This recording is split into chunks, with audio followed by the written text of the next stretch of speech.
If you look at OpenCritic's top 10 highest rated DLCs of all time, you will see Shadow of the Erdtree at number 1, and Xenoblade Chronicles 3 Future Redeemed at number 6. See, I've been a gamer my entire life, but I've rarely enjoyed DLCs, as the sheer idea makes me feel like a cash grab. What, the developers are adding an extra 20 to 30 hours of the same content rehashed and slapping $20 to $40 on it? I might be getting a few new enemies, some new story, and some new landscape to explore, but in general I feel like I'm not experiencing something irreplaceable or something that really worth my time.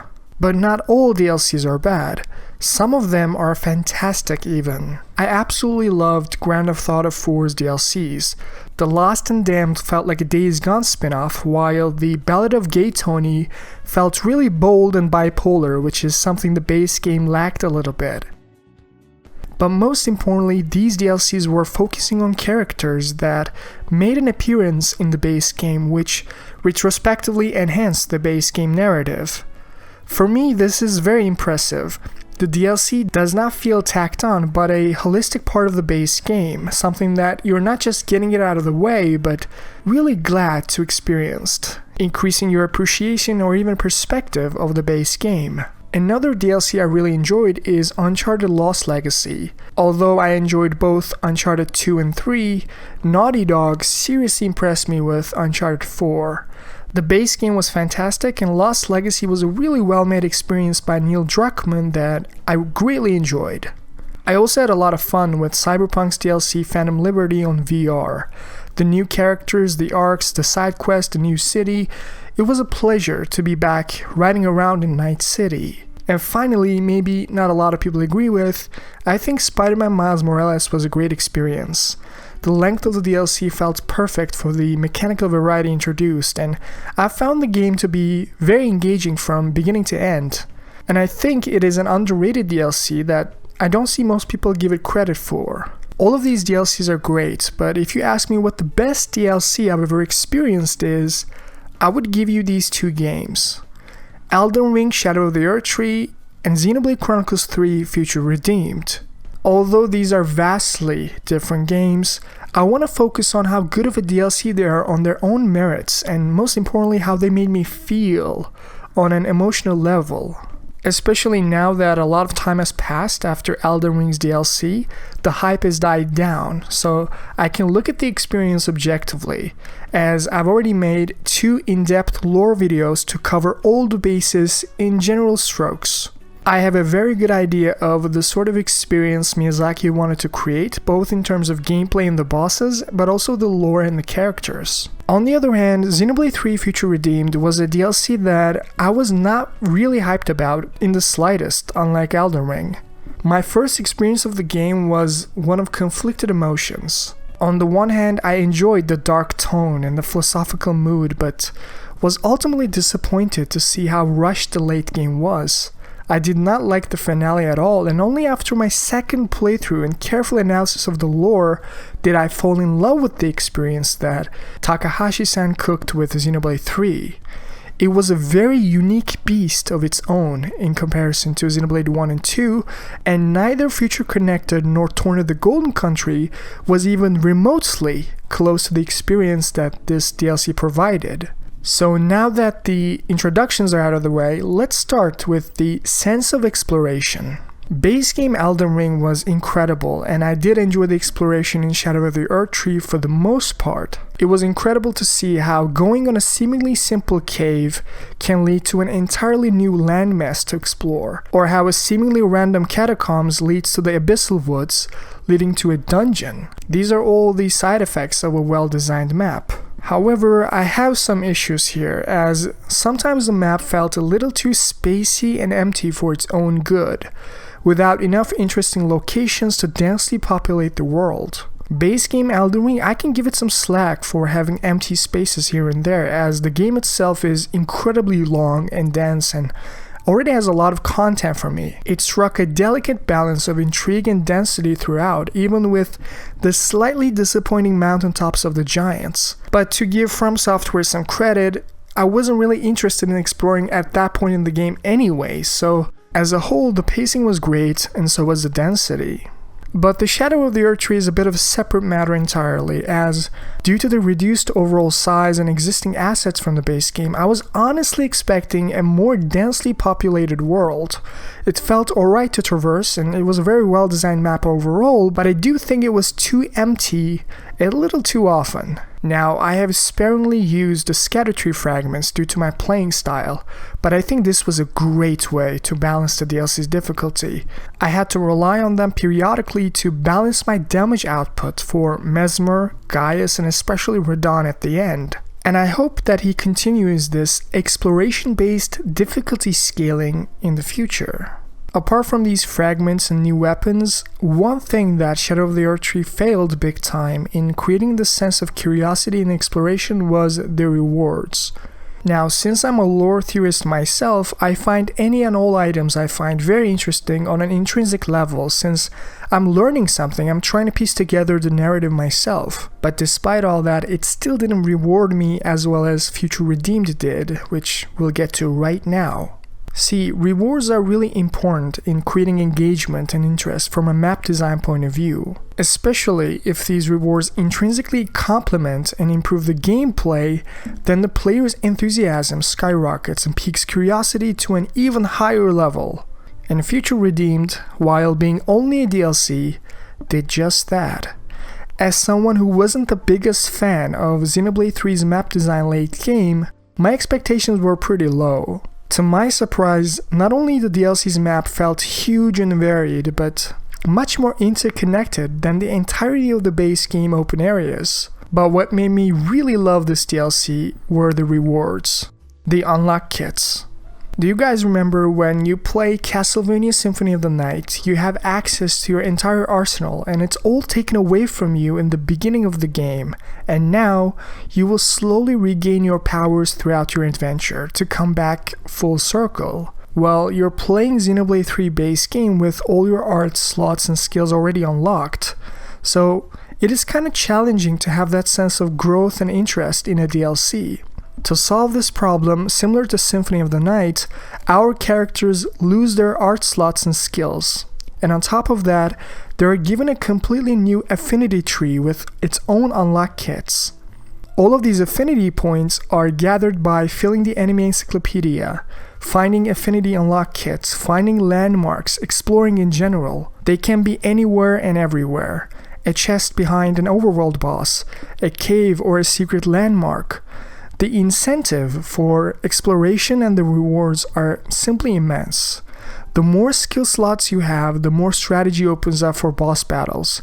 You need these affinity unlocks to tangibly affect your approach, and depending on who you choose to give these arts, you will have to rely on that character for the foreseeable future until you find all the other ones. For instance, I've decided to focus on Shulk, Rex, and A rather than Nicole and Glimmer. Especially Nicole got his skills the last, meaning I was relying on Shulk as my tank for almost the entire game. If you prioritize Nicole instead of Shulk, then you would have a guard tank rather than an evasion tank, meaning your approach to battles would be different. What I'm trying to say is that the map felt interconnected, varied, and in terms of density, the rewards were not only well-paced but incredibly meaningful, increasing my desire to explore every inch of this map. Something that Shadow of the Erdtree did not quite have. It was not bad, but Future Redeemed was just incredibly impressive. Now let's talk about the gameplay. This is a moment where the different genres can create a bit of an imbalance, as I view Elden Ring to be the best action RPG combat, period. Although I greatly enjoyed Santa Monica's God of War 2018, everything that Miyazaki is doing here is exactly how I would do if I was a combat designer at From Software. The level of aggression, the density of dynamic timings and delayed attacks, the unpredictable sequences of attacks, how subtle the punish windows are, this is literally action RPG combat at its best. On top of that, Shadow of the Erdtree made me enjoy giant enemies. I also had a lot of fun with Lies of P for this reason, As someone who usually prefers humanoid boss design, these are two games that change my outlook on giant bosses. Now, I will delve deeper into the bosses in a separate video, but my favorite is definitely Radahn the Twin Moon Knight.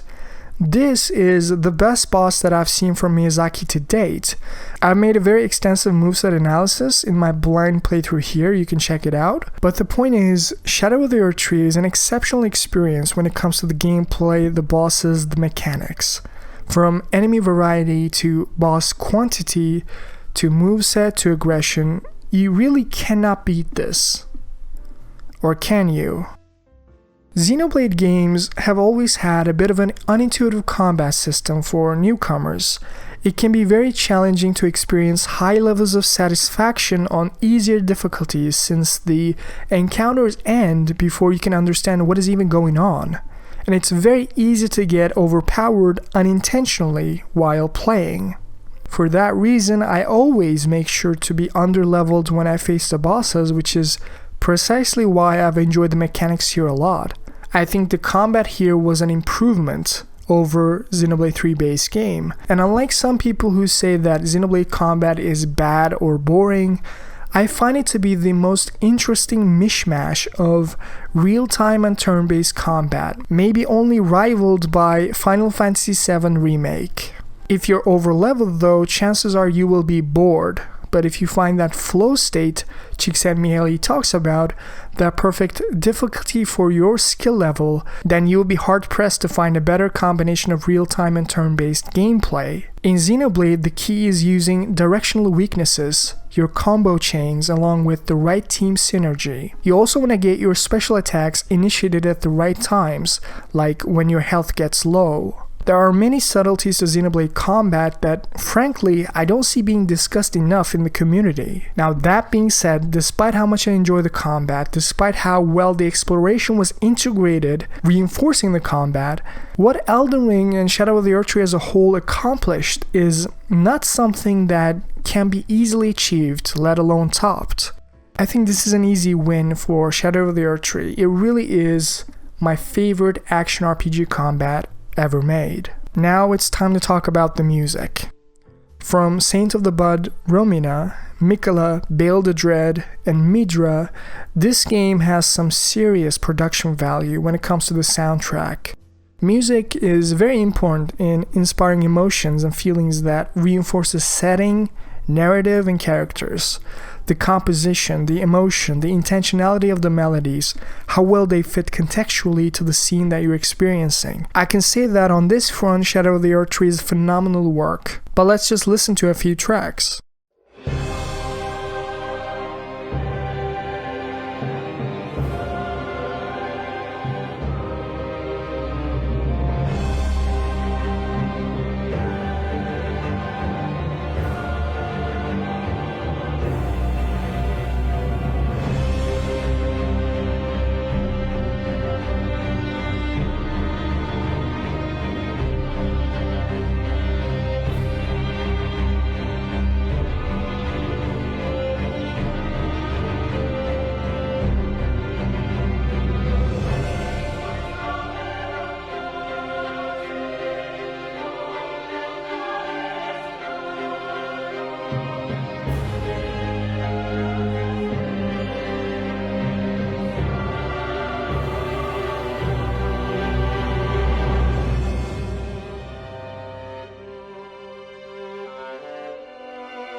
Future Redeemed is similarly no slouch on the music department.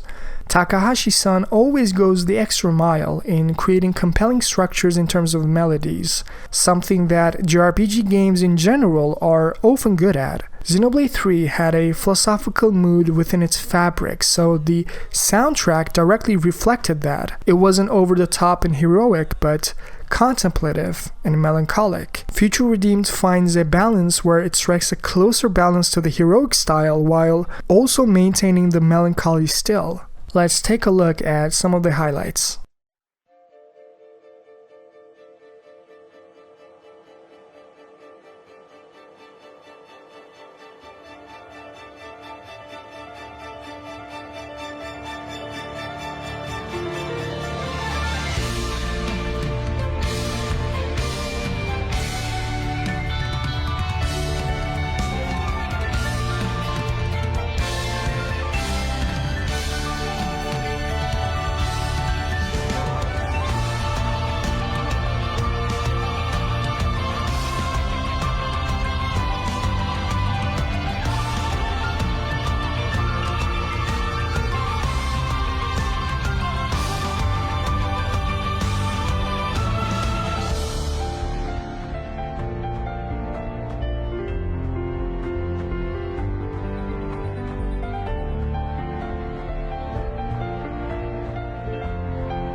Now, music is a hard thing to give a rating on since I've enjoyed both of these soundtracks a lot, and it's subjective obviously, so I think I'll give it a tie. Both of them are exceptional on their own rights, with lots of bangers. Now it's time to talk about the narrative and lore.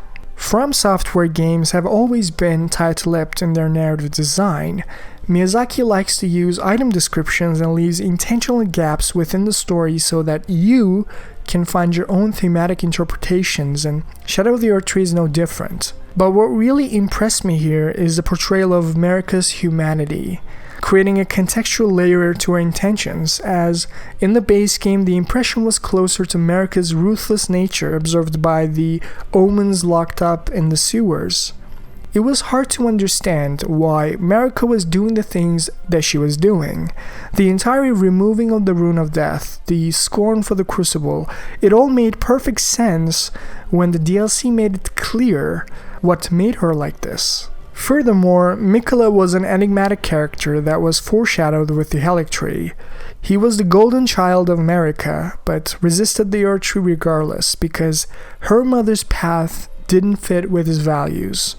The Erdtree was the very representation of his rebellious will, similar to Ranni. What I personally love about Miquella is the morally ambiguous ground that he treads while having really pure intentions. See, if you lack the proper context, you will never truly understand Miquella. On the one side, Ranni is doing her own schemes with the Age of Stars. On the other side, there are these Tarnished trying to be Marika's consort, killing countless of her demigods to attain the runes needed to enter the Erdtree. I don't think most people are aware of how competitive of an environment that Marika's shattering has left the lands between. She literally plunged the land into utter chaos. It's a pure power vacuum that everyone is trying to fill by force. As Rykard would like to say, taking by force became the rule. The funny thing is Miquella accepted these conditions. If you refuse to act in any way malicious because it goes against your values, either Ranni or some other Tarnished will sit on the throne. Miquella is doing his best to work with the limitations and confines of his reality. If you do want to sit on the throne, there is serious competition and time factors that you need to consider. Even if we don't want to admit it, sometimes in life, the end really justifies the means. If Miquella's bad karma will catch up to him, so will it to literally every single person in this world. There is no need to be so naive, as everyone has blood on their hands. Marika, Ranni, Dung Eater, Hornsent, you name it. Sometimes you just need to admit to the lesser evil to strip the world of the greater one. Since the Tarnished represents Marika's order as her promised lord, Miyazaki wanted to explore how it would feel like defeating one of the actual good forces in this god-forsaken realm. Someone who actually cared about not just himself, but everyone else. Whether graceful or malign, Miquella wanted all to flourish in his age of compassion. And there's a conflict of interest on the side of the Tarnished. Unlike Ranni, Miquella is not interested in making us the Tarnished his lord. Radahn and Miquella will go on to forge their own age, and as the power-hungry Tarnished we are, we slayed both of them with the allure of being Marika's consort, as there can be only one sovereign. That moral dilemma is actually an interesting one that Miyazaki keeps it open by not giving us an alternative Miquella ending. It is clear whether we ultimately align with Ranni or other endings, Miquella poses a conundrum that we're forced to respond to. He has chosen his lord Radahn, meaning he opposes our lordship directly. For Miquella, a Tarnished is not good enough, unlike Ranni, who has found it acceptable for her intents and purposes. Miyazaki wanted us to think, what would Miquella do if we allowed him his age of compassion? That's a nice way to add complexity to a narrative, keeps things flexible and open, and frankly true to life. If Miquella does not choose the Tarnished as his lord, he will fall to our blades. That's exactly what we did at the end of the DLC. After the Shattering, taking by force became the rule. That's what we are doing as the Tarnished, desiring to be Elden Lord. We have killed Miquella's dream, and that moral dilemma of whether we actually did the right thing or not is a strength of this DLC. something that not many DLCs are capable of exploring due to their one-note structures. Shadow of the Erdtree not only strengthened the base game contextually, but posed strong philosophical angles to view the entire experience in.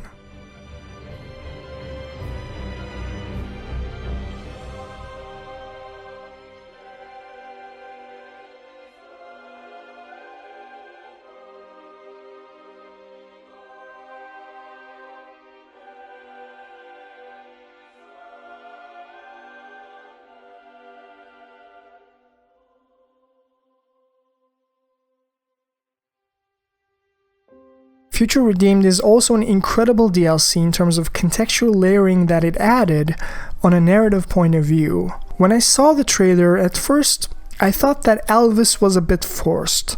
Why are we even fighting him? After all, this was a world of Mobius's making. They are the seemingly bad guys here, so where does Alvis fit into all this? Now, when I played the DLC, a most surprising thing happened. The entire base game Xenoblade 3 was recontextualized. No longer was Zed and Mobius the villain that stagnated the reality of its inhabitants, but saved them from oblivion, as Alpha would not allow Origin's reboot to even save his life. As evident by Future Connected and Alpha's intentions, he despised the old humans. After Klaus's death, in a world without a god, humanity was still as selfish as ever, no different than what came before, killing to live, living to fight. Keves and Agnes, symbolizing Bionis and Arrest, were a representation of humanity's will. Zet was the collective unconscious of humanity that was fueling this war. He's not this alien stranger. Zed is you. He represents your fear against total oblivion. That's why he interrupted Origin's reboot. He feared of dying. He represents humanity's selfishness and desire for existence. And if not for Zed, Alpha would not reboot the worlds with Origin, and everyone would be dead by now. Ionios is how humanity was saved. Mobius, as conservative as they might be, was a force of good, which is why both Mobius and Ouroboros were facing against Alpha. In the base game, Mobius represented Logos, while Ouroboros, Pneuma. They were facing against each other. The former desired eternal existence and stagnation, while the latter desired individual choice and impermanence, to go forward despite the odds. At the end of the day, both Ouroboros and Mobius were trying to do the exact same thing, to save humanity in their own ways. Mobius was using a more conservative and ruthless approach, while Ouroboros was more liberal and compassionate. That was literally the only difference between them. Countless comrades have lost their lives thanks to this filth. Oh, really now? I could say the exact same thing. What do you think it's like for us? Losing friend after friend. You steal everything from us. You think we're even just because both sides do some killing? What good's filling up these flickering clocks in our eyes? It will never replace the friends we've lost. That's why. We aren't fighting because we want to. We're not. We can see our lives written before our eyes. Fighting is all we have. Is it any wonder we lose loved ones? Or have to take them from others? All of us. We have to fight so we can go on living. Just who decided that this was how it should be?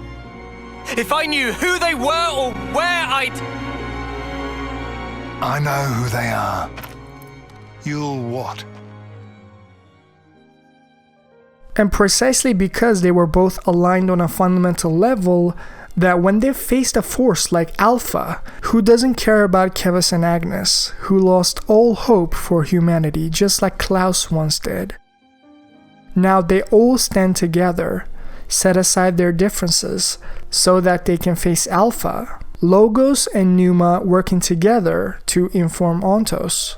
Really thematic, isn't it? Both Mobius and Ouroboros wanted to show Alpha that a reality made up by the corpses of its people is destined to repeat the same selfishness in the future. The city people are not intrinsically special than Keves or Agnes. In Alpha's machine-like calculations, they might appear perfectly innocent of the humanity's crimes, but put them in an environment where it's kill or be killed, they will also show their less than innocent sides. Make no mistake about that. The cycle of humanity's selfishness would only be repeated in Alpha's future of city people, which is something that he failed to understand. And that's why we are here, to inform him, to show Alpha that humanity can work together for the greater good. They can curb their selfishness, they can put their differences aside, put their lives on the line for everyone to have a chance to be born in this new world, for everyone to have a future, not just a select few. And maybe that's exactly what Alpha and Klaus wanted from humanity in the first place.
That's why I find Future Redeemed's narrative more compelling than Shadow of the Erdtree. At the end of the day, both of these DLCs are one of my all-time favorites, but if I were to pick one to be my absolute favorite, then I would have to go with Future Redeemed. Shadow of the Erdtree gets a 9.5 out of 10, while Future Redeemed gets a 9.6. If you want to see more content like this, give it a like, subscribe, and share it with a friend, as I really enjoyed making this video and I hope you had a good time as well. Here is my Mikkle analysis and Klaus's lore video you can check out. They're personally one of my favorites. Thank you for watching, and I'll see you in the next one.